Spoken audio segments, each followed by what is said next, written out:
Assalamualaikum warahmatullahi wabarakatuh. Selamat siang, yang saya hormati para pembicara hebat yang telah bergabung bersama kita semua, yaitu dari tim afirmasi dan tim oposisi. Saya ucapkan juga terima kasih dan selamat datang pada para hadirin yang sudah meluangkan waktunya untuk dapat hadir dalam forum ini. Pertama-tama, marilah kita panjatkan puji dan syukur kehadirat Tuhan Yang Maha Esa karena telah memberikan kita banyak nikmat sehingga kita dapat berkumpul dalam forum yang mewadahi sesi debat ini. Perkenalkan, saya Sherina Nadialita sebagai moderator yang akan memandu jalannya debat. Dan pada sesi debat kali ini akan membahas mengenai salah satu isu sosial yang masih menjadi perbincangan hangat di Indonesia. Topik yang akan menjadi perdebatan yaitu LGBT tidak seharusnya menerima diskriminasi di masyarakat. Kemudian untuk menjaga agar acara berlangsung dengan tertib dan efektif, berikut tata tertib dalam pelaksanaan debat, yaitu nantinya pembicara pertama dari tim afirmasi maupun oposisi akan dipersilakan untuk memperkenalkan timnya terlebih dahulu dan dilanjutkan dengan pemaparan argumen dalam waktu 2 menit. Maka dari itu, untuk memaksimalkan waktu yang tersedia, saya persilakan untuk pembicara pertama dari tim afirmasi atau tim pro untuk memperkenalkan timnya terlebih dahulu. Saya persilakan untuk tim afirmasi dimulai dari sekarang. Terima kasih moderator untuk waktu perkenalan yang diberikan. Saya Audrey Manuputi sebagai pembicara pertama yang bertugas menjelaskan pembahasan topik serta mengutarakan dasar argumen tim kami. Selanjutnya pembicara kedua yaitu Vina Salsabila yang bertugas menanggapi argumentasi tim lawan dan menguatkan argumentasi tim kami dengan fakta dan contoh yang valid.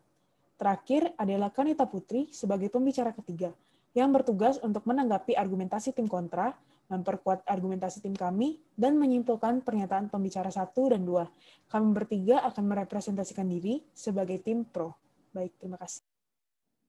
Selanjutnya untuk tim oposisi dapat memperkenalkan timnya dan dimulai dari sekarang. Baik, terima kasih moderator atas kesempatan memperkenalkan diri kami. Perkenalkan, saya Khaira Alfia sebagai pembicara pertama dari tim oposisi. Saya akan memaparkan argumen dasar kami sebagai penolakan kami dari topik debat kali ini. Di sini saya juga ditemani oleh 2 orang teman saya. Setelah saya akan dilanjutkan oleh Sri Mega yang akan menanggapi argumentasi dari tim afirmasi dan akan menguatkan argumentasi dari tim kami sendiri. Disertai kemudian akan ditutup oleh Zia Nadira yang akan menanggapi argumentasi dari pembicara 3 tim afirmasi sekaligus menyimpulkan kembali seluruh pernyataan dari tim kami. Sekian.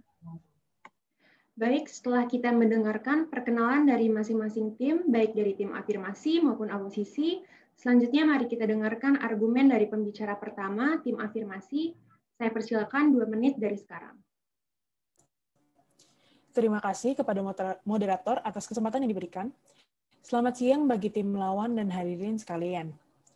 Hadirin sekalian, topik yang hari ini kita perdebatkan adalah LGBT tidak seharusnya menerima diskriminasi di Indonesia. LGBT adalah singkatan dari lesbian, gay, bisexual, dan transgender. Kata LGBT ini digunakan pada tahun 1988 di Amerika Serikat. Komunitas ini berisi orang-orang yang menyukai sesama jenis atau disebut non-heteroseksual, serta orang yang mengganti jenis kelaminnya atau disebut non-cisgender. Di Indonesia sendiri, komunitas ini baru populer beberapa tahun belakangan. Namun, masyarakat Indonesia masih sangat tabu dengan bahasan ini, sehingga komunitas LGBT sering menerima diskriminasi dari masyarakat. Kami dari tim pro menyatakan setuju bahwa LGBT tidak seharusnya menerima diskriminasi di Indonesia. Argumentasi pertama dari tim kami adalah orang LGBT tidak memilih untuk menjadi gay. Sebuah studi dalam jurnal Psychological Medicine pada tahun 2014 menunjukkan bahwa gay adalah bawaan genetik. Saya kutip, gen pada kromosom X adalah satu kromosom seks yang disebut XQ28 dan gen pada kromosom 8 tampaknya ditemukan pada prevalensi yang lebih tinggi pada pria gay. Studi ini melibatkan lebih dari 400 pasang saudara laki-laki yang gay mengikuti laporan tahun 1993 oleh ahli genetika Dan Hermer yang menyatakan adanya gen gay. Dari fakta ini dapat kita simpulkan bahwa mereka tidak memilih untuk menjadi gay sehingga tidak perlu didiskriminasi karena sesuatu yang tidak bisa mereka kontrol. Sekian dan terima kasih. Ya, selanjutnya dari tim oposisi saya persilakan untuk menyampaikan argumennya selama 2 menit. Dimulai dari sekarang. Sebelumnya, terima kasih moderator atas waktu yang diberikan. Perkenalkan, nama saya Kaira Alfia sebagai pembicara pertama dari tim oposisi. Seperti yang kita tahu, LGBT merupakan singkatan dari lesbian, gay, bisexual, dan transgender. Hal ini cukup menjadi perbincangan hangat di masyarakat Indonesia, dan kami sebagai tim oposisi akan memberikan argumen dasar kelompok kami mengenai topik LGBT tidak seharusnya menerima diskriminasi di Indonesia, dan kami menolak hal tersebut. LGBT merupakan suatu hal yang sangat tidak lazim di Indonesia karena melanggar norma dan nilai yang ada. Indonesia memiliki Pancasila yang menjadi ideologi bangsa, sehingga Pancasila berhak untuk memberikan pandangan hidup dan batasan-batasan kehidupan bagi seluruh bangsa Indonesia. Nilai ketuhanan merupakan nilai tertinggi karena menyangkut nilai yang bersifat mutlak. Maka dari itu, kebebasan dan hak asasi warga negara harus dijiwai di nilai-nilai ketuhanan yang Maha Esa. Perlu kita ketahui juga bahwa konteks yang mereka inginkan sangatlah bertentangan dengan norma-norma yang hidup dalam negara kita yang tercermin di dalam konstitusi, baik norma agama, norma moral, maupun norma ketertiban umum. Apalagi tidak ada agama yang mentolerir atau mengajarkan LGBT. LGBT juga sebuah penyimpangan dari kodrat dan fitrah manusia. Manusia sejatinya diciptakan dalam dua jenis untuk berpasangan, yaitu pria dan wanita. Konsep itu jelas dianut oleh Undang-Undang Nomor 1 Tahun 1974 tentang perkawinan. Perkawinan menurut pasal 1 Undang-Undang tersebut hanya antara pria dan wanita. Dengan begitu, perkawinan sejenis bertentangan dengan hukum Indonesia. Dengan begitu, adanya masyarakat yang mendiskriminasi adanya LGBT di Indonesia sebetulnya hanya memberikan pendapat dan kritik yang beralaskan dan sesuai dengan fakta yang kuat. Seperti yang sudah disebutkan di atas, bahwa LGBT bertentangan dengan nilai dan norma yang ada, yang pastinya membawa ideologi bangsa, yaitu Pancasila, juga undang-undang yang ada. Cukup dari pembicaraan nomor 1, tim oposisi. Baik, setelah kita mendengarkan argumen yang dipaparkan oleh pembicara satu dari masing-masing tim, selanjutnya kita bisa mendengarkan pemaparan argumen dari tim afirmasi pembicara kedua. Saya persilakan untuk menyampaikan argumennya selama 2 menit dimulai dari sekarang. Baik, terima kasih kepada moderator atas waktu yang diberikan. Sebelumnya, perkenalkan nama saya Vina Salsabila sebagai pembicara kedua dari pihak pro. Pertama, saya akan menyinggung argumen Mbak Haira dari tim kontra yang mengatakan diskriminasi terhadap LGBT. Seperti yang sudah kita ketahui, semboyan negara Indonesia adalah Bhinneka Tunggal Ika, yang berarti menjunjung tinggi rasa toleransi dalam perbedaan. Sehingga kami kurang setuju jika Mbak Haira mengatakan bahwa diskriminasi LGBT adalah bentuk penegakan nilai dan norma masyarakat Indonesia. Kedua, saya akan melanjutkan argumentasi kelompok kami. Seperti yang kita ketahui, hukum di Indonesia menjunjung tinggi nilai-nilai penghargaan terhadap kemanusiaan, tanpa memandang perbedaan apapun. Semua manusia perlu diperlakukan sama, demikian halnya dengan komunitas LGBT. LGBT sebagai warga negara Indonesia memerlukan pelindungan dari hak diskriminasi. Sudah banyak tindakan diskriminasi masyarakat Indonesia terhadap komunitas LGBT. Seringkali kita temui perbedaan perlakuan yang mencolok pada komunitas LGBT yang ketahuan atau sedang menjalankan rehabilitasi. Hal ini menjadi pekerjaan rumah bagi pemerintah agar dapat memberikan penyediaan informasi tentang LGBT dengan lebih baik, terutama dari Kementerian Kesehatan serta Kementerian Pendidikan dan Kebudayaan. Dengan adanya jangkauan informasi yang netral dan mendidik serta tanpa narasi yang negatif, masyarakat dapat memiliki pemahaman yang jauh lebih baik, sehingga tidak mendiskriminasi tetapi saling membahu-membahu mengayomi komunitas LGBT. Argumen ini tidak hanya didasari dari segi kewarganegaraan saja. Dalam sudut pandang berbasis agama Islam, golongan Nahdlatul Ulama menganut paham agama dan kemasyarakatan yang lebih moderat, berlandaskan pada sikap dan pola pikir yang sejalan dengan rasionalis dan spiritualis, sehingga dalam pemberitaannya, golongan NU membela warga LGBT sebagai warga negara Indonesia. Sedangkan dengan agama Kristen, maaf, saya menginterupsi argumentasi dari Mbak Vina.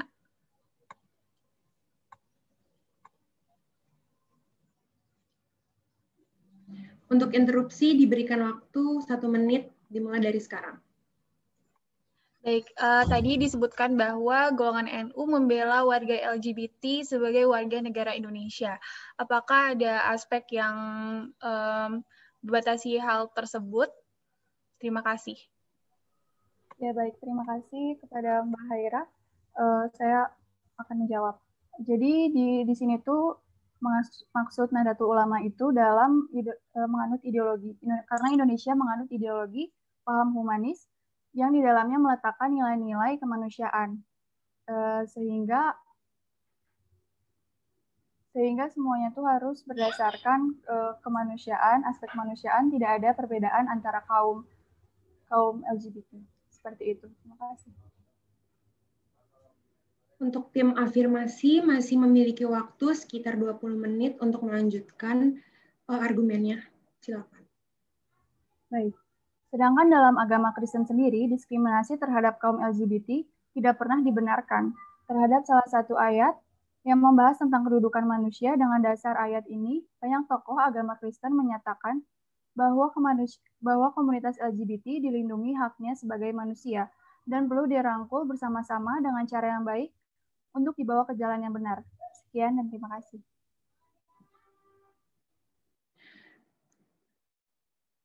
Selanjutnya, marilah kita dengarkan argumen dari tim oposisi. Untuk tim oposisi, saya persilakan menyampaikan argumennya selama 2 menit, dimulai dari sekarang. Baik, terima kasih atas kesempatannya. Saya Sri Mega sebagai pembicara kedua dari tim kontra akan menyampaikan argumentasi beserta bukti-bukti untuk memperkuat argumentasi serta berkaitan dengan argumentasi sebelumnya. Sebelumnya, Mbak Vina mengatakan bahwa dalam sudut pandang agama mengizinkan perilaku LGBT. Saya tidak setuju dalam hal ini. Sejatinya, terdapat 5 agama besar yang ada di Indonesia, yaitu agama Islam, Kristen, Katolik, Hindu, dan Buddha. LGBT dalam sudut pandang agama Islam sangatlah dilarang karena menyerupai perbuatan yang dilakukan kaum Nabi Lut. Dalam Al-Quran dan hadis pun melarang perbuatan ini. Contohnya dalam Al-Quran Surat An-Nur, Al-Mu'min, dan Quran Surat Al-Marij. Majelis Ulama Indonesia mengeluarkan fatwa nomor 57 tahun 2014 bahwa hubungan seksual hanya boleh dilakukan seorang suami istri yang telah menikah secara syar'i dan mengecam serta mengharamkan tindakan-tindakan homoseksual. Kemudian dalam agama Kristen dan Katolik yang mempunyai kitab Injil, pada surat Imamat menjelaskan bahwa apabila terjadi perilaku homoseksual, maka pantas mereka dihukum mati. Selanjutnya dalam agama Hindu, dalam kitab Manvadharma Sastra dijelaskan bahwa tujuan pernikahan yaitu tentang kedua mempelai harus mampu melahirkan keturunan.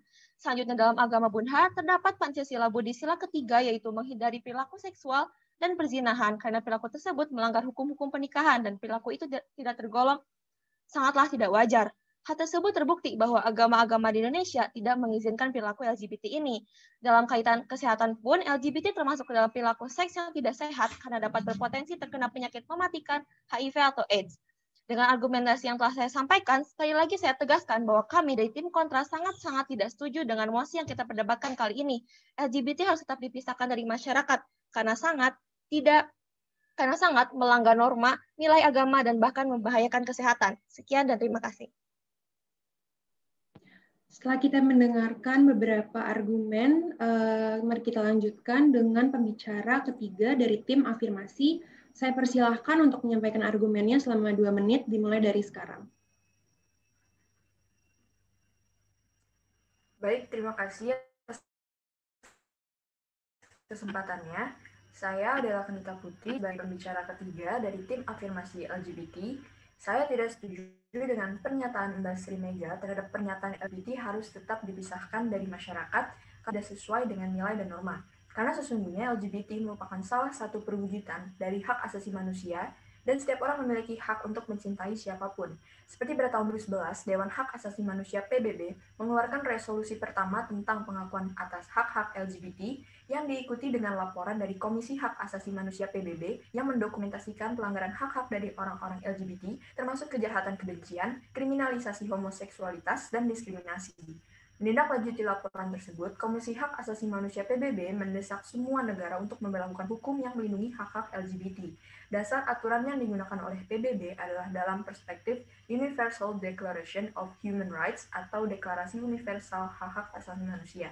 Dewan Hak Asasi Manusia PBB mensahkan resolusi persamaan hak yang menyatakan bahwa setiap manusia dilahirkan bebas dan sederajat, dan setiap orang berhak untuk memperoleh hak dan kebebasannya tanpa diskriminasi apapun.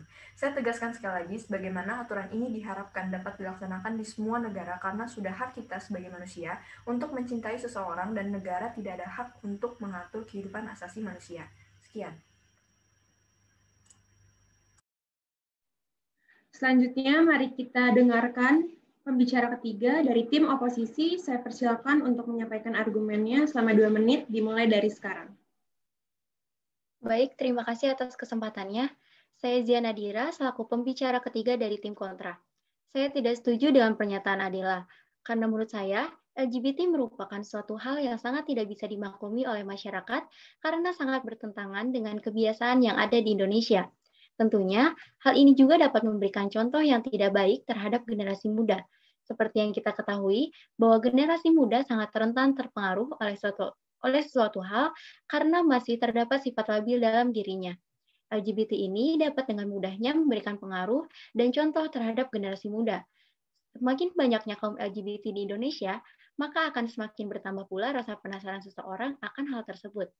Seseorang yang awalnya normal dan dapat menjalani hari-hari seperti biasanya akan dengan mudah tertular LGBT jika ia tidak memiliki benteng dalam hidupnya. Disadari atau tidak, salah satu faktor meningkatnya LGBT di Indonesia yaitu karena dipengaruhi oleh teman atau mendengarkan cerita tentang LGBT tersebut. Jika seseorang itu tidak dapat membentengi dirinya, maka ia akan tertarik dan terpengaruh untuk melakukan LGBT. Tentu, hal ini sangat ditakuti oleh masyarakat Indonesia karena sudah banyak kasus yang terdapat di Indonesia ini sendiri mengenai LGBT. Perkembangan LGBT akan terus meningkat dan tentunya harus segera kita tangani dengan sebaik mungkin. Mengingat negara kita adalah negara yang sangat lekat dan berpedoman terhadap norma dan nilai yang ada, maka saya sangat yakin bahwa tidak ada satupun norma dan nilai yang berlaku di masyarakat yang memperbolehkan seseorang untuk melakukan LGBT. Terima kasih. Baik, setelah kita mendengarkan beberapa argumen dari kedua tim, mau dari tim afirmasi maupun tim oposisi, selanjutnya kita akan mendengarkan kesimpulan dari argumen-argumen yang tadi kita dengar. Untuk tim afirmasi diperbolehkan menyampaikan kesimpulannya, dimulai dari sekarang. Baik, terima kasih. Jadi kesimpulan yang dapat saya tegaskan dari tim afirmasi adalah kami berpendapat bahwa sudah seharusnya kita menghargai setiap pilihan seseorang. Kita harus menjadi pribadi yang berpikiran terbuka terhadap resolusi yang ada dan tidak mendiskriminasi walaupun berbeda orientasi seksual, karena LGBT sendiri merupakan salah satu perwujudan dari hak asasi manusia, yang mana setiap orang memiliki hak untuk mencintai siapapun, dan perasaan tersebut muncul sendiri dari dalam diri, sehingga tidak bisa dikontrol oleh orang tersebut. Terima kasih. Untuk tim oposisi, saya persilahkan menyampaikan kesimpulan dari argumennya tadi. Saya persilahkan dimulai dari sekarang. Baik, kami selaku tim kontra atau tim oposisi terhadap LGBT di Indonesia menegaskan bahwa kami sangat tidak setuju dengan adanya LGBT, karena melanggar nilai agama dan norma yang ada di masyarakat, tidak sesuai dengan HAM dan hukum yang berlaku, serta sangat bertentangan dengan kebiasaan masyarakat Indonesia. Di balik itu, LGBT sangat meresahkan dan merugikan masyarakat. Tidak ada feedback yang baik dari adanya LGBT di Indonesia. Mau tidak mau, LGBT harus segera dihapuskan demi kebaikan kita bersama. Terima kasih. Baiklah, setelah kita mendengarkan penyampaian kesimpulan yang baru saja disampaikan oleh pembicara dari kedua tim, berikut merupakan akhir dari pelaksanaan debat. Namun sebelum itu terdapat 2 kesimpulan dari masing-masing argumen di mana tim afirmasi memberikan kesimpulan bahwa sudah seharusnya kita menghargai setiap pilihan seseorang, kita harus berpikiran terbuka atas setiap pilihan seseorang, dan tidak mendiskriminasi walaupun berbeda orientasi seksual.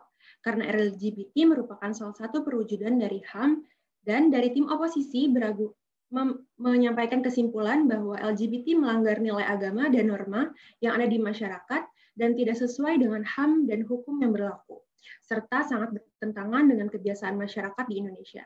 Dan karena adanya keterbatasan waktu, maka dengan ini saya nyatakan secara resmi debat berakhir. Saya sebagai moderator mengucapkan banyak terima kasih kepada para pembicara dari masing-masing pihak atas kedatangannya serta kerjasamanya dalam menyampaikan argumen. Tak lupa saya ucapkan terima kasih kepada para tamu undangan yang telah hadir untuk menyaksikan langsung acara debat kali ini. Kurang lebihnya mohon dimaafkan. Wassalamualaikum warahmatullahi wabarakatuh.